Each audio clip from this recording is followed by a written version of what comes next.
Hi hello నమస్తే. నేను journalist Sai. Repalle నియోజకవర్గం రేపల్లి నియోజకవర్గం గురించి మనం ఖచ్చితంగా ప్రత్యేకంగా మాట్లాడుకోవాలి. ఎందుకంటే వైఎస్ఆర్సీపీ పార్టీ ఆవిర్భవించిన దగ్గర నుంచి ఈ రోజు వరకు కూడా రేపల్లి నియోజకవర్గంలో వైసీపీ జెండా ఎగరలేదు. రేపల్లి నియోజకవర్గం వైసీపీకి దాదాపుగా అందని ద్రాక్షగానే మిగిలిపోతూ వస్తుంది. ఎన్నో ప్రయత్నాలు చేశారు అక్కడ గెలవాలని. మోపిదేవి వెంకటరమణకి వరుసగా అవకాశాలు ఇచ్చారు. 2014, 19లోగా ఆయనకి వరుసగా అవకాశాలు ఇచ్చారు. ఆయన ఓడిపోయినప్పటికీ కూడా, 2 సార్లు ఓడిపోయినప్పటికీ కూడా ఆయనకి ఎమ్మెల్సీ చేసి మినిస్టర్ ఇచ్చారు, రాజ్యసభకు పంపించారు. అయినప్పటికీ కూడా ఈ ఎన్నికల్లో ఆయన టికెట్ ఇవ్వలేదని ఆయన టీడీపీకి వెళ్ళిపోయారు. ఇక్కడ టీడీపీకి సంబంధించిన అనగానే సత్యప్రసాద్ మినిస్టర్ ఆయన వరుసగా గెలుస్తూ వస్తున్నారు. అయితే ఎన్నో ప్రయత్నాలు చేసింది వైసీపీ. ఆఖరికి మోపిదేవి ఓడిపోతున్నప్పటికీ కూడా ఆయనకి ఎన్నో అవకాశాలు ఇచ్చినప్పటికీ ఆయన నిలబెట్టుకోలేదు. ఆ తర్వాత 2024లో డాక్టర్ ఈవూరి గణేష్కి అక్కడ బాధ్యతలు ఇచ్చారు, ఎమ్మెల్యే టికెట్ ఇచ్చారు. ఆయన ఓడిపోయాడు, అక్కడి నుంచి ఓడిపోయాడు. సరే, ఓడిపోయిన తర్వాత అయినా పార్టీ కార్యక్రమాలు ఏమైనా చురుగ్గా ఉంటారా, పార్టీ కార్యక్రమాలు ఏమైనా యాక్టివ్గా పాల్గొంచుకుంటారంటే అసలు ఆయన పార్టీ కార్యక్రమాలకి పెద్దగా అందుబాటులో లేరు. పార్టీ పిలిపించిన కార్యక్రమాలు కూడా ఆయన పెద్దగా నిర్వర్తించలేకపోతున్నారని ఒక అపవాదం ఆయనపైన బలంగా ఉంది. అక్కడ స్థానికుల్ని కలుపుకోవట్లేదు, స్థానికంగా సామాజిక వర్గాన్ని కలుపుకోవట్లేదు. అక్కడ రేపల్లిలో గౌడ్ సామాజిక వర్గం చాలా బలమైన సామాజిక వర్గం. గౌడ్స్ తర్వాత అక్కడ అంతకన్నా గౌడ్స్ ఎంత ఉంటారో అంతే స్థాయిలో దాదాపు 1% అటు ఇటుగా కాపుల ఓట్లు ఉంటాయి. ఆ తర్వాత అక్కడ మత్స్యకారుల ఓట్లు వీళ్ళవి బాగా బలంగా ఉంటాయి అన్నమాట.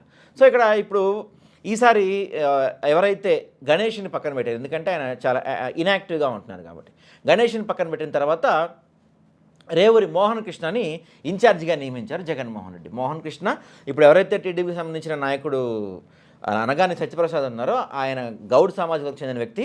ఈ మోహన్ కృష్ణ గారు కూడా గౌడ్ సామాజిక వర్గానికి చెందిన వ్యక్తి కాబట్టి ఈయన ఇన్ఛార్జిగా నియమించారు. ఈయనకి చాలా ప్లస్ పాయింట్స్ ఉన్నాయి. బాగా బలమైన నాయకుడు, గౌడ్ సామాజిక వర్గం మొత్తం ఆయన వెంట ఉంది. దాదాపుగా ఆర్థికంగా కూడా అత్యంత బలమైన వ్యక్తిగా ఆయనకి పేరుంది. దీంతో పాటుగా ఎట్లయినా సరే ఈ నియోజకవర్గాన్ని గెలవాలంటే ఓన్లీ గౌడ్ల ఓట్లు మాత్రమే సరిపోదు, కాపుల ఓట్లు కూడా ఇక్కడ అత్యంత బలమైన స్థాయిలో ఉన్నాయి కాబట్టి కాపులను కూడా దగ్గరికి తీసుకోవాలని చెప్పి వైసీపీ అధిష్టానం ఆలోచించింది. సో జగన్మోహన్ రెడ్డి గారు మోపిదేవి శ్రీనివాసరావు, ఆయన గతంలో కాంగ్రెస్ పార్టీలో ఉన్నారు, కాంగ్రెస్ పార్టీలో పోటీ చేస్తూ వచ్చారు. ఆయన్ని వైసీపీలో జాయిన్ చేసుకున్నారు. వైసీపీలో జాయిన్ చేసుకుంటున్న పాటు ఆయన రాజకీయ భవిష్యత్తుకి ఒక స్పష్టమైన హామీ ఇచ్చారు. ఆయన్ని చట్టసభలకి పంపించే బాధ్యత నాది అని కూడా జగన్మోహన్ రెడ్డి గారు హామీ ఇచ్చారు. సో ఇక్కడ మోపిదేవి శ్రీనివాసుని చేర్చుకోవడం వల్ల 2 ఉపయోగాలు ఉన్నాయి. ఒకటి ఏంటంటే ఆయన చాలా సీనియర్ నాయకుడు, రేపల్లె స్థానికుడు, ఎప్పటి నుంచో రేపల్లెపైన ఆయనకు మంచి పట్టు ఉంది. దాంతోపాటుగా బలమైన కాపు సామాజిక వర్గం ఆయన వెంట ఉంది. ఈ 2 అంటే గౌడ్ సామాజిక వర్గం ప్లస్ కాపు సామాజిక వర్గం. ఇప్పుడు ఎవరైతే మోహన్ కృష్ణ, దాంతోపాటుగా సీనియర్ అయిన మోపిదేవి శ్రీనివాస్, వీళ్ళిద్దరు కలిస్తే ఖచ్చితంగా అక్కడ వైసీపీ గెలుపు వచ్చే అవకాశం ఉందని చెప్తారు. ఎందుకంటే ఇంతవరకు ఒక్కసారి కూడా అక్కడ వైసీపీ గెలవలేదు. ఈసారి ఎట్లయినా గెలిచి తీరాలి. ఒక పక్కన అనగానే సత్యప్రసాద్ చూస్తే వరుసగా గెలుస్తూ వస్తున్నాడు, ఇప్పుడు మంత్రిగా కూడా ఉన్నాడు. ఆయన ఎందుకు, ఆయనకి బలమైన సామాజిక వర్గం అండదండ ఉంది, గౌడ్ సామాజిక వర్గం. దాంతోపాటుగా బలమైన ఆర్థిక వనరులు ఉన్నాయి ఆయనకి, లోకల్గా మంచి పట్టు ఉంది. సో అలాంటి వ్యక్తిని ఢీకొట్టాలి, ఎట్లయినా సరే ఈసారి రేపల్లెపై జెండా ఎగరవేయాలని దృఢ సంకల్పంతో జగన్మోహన్ రెడ్డి గారు మోహన్ కృష్ణతో పాటుగా మోపిదేవి శ్రీనివాసరావును కూడా పార్టీలోకి తీసుకున్నారు. సో వీళ్ళిద్దరూ కలిసి పనిచేయాలని ఇద్దరికి చెప్పినట్టు తెలుస్తుంది. ఇద్దరు కలిసి పనిచేయండి, గౌడ్ని కాపుల్ని ఏకం చేయండి. ఎట్లయినా సరే రేపల్లె నియోజకవర్గం పైన ఈసారి వైసీపీ జెండా ఎగరాల్సిందే.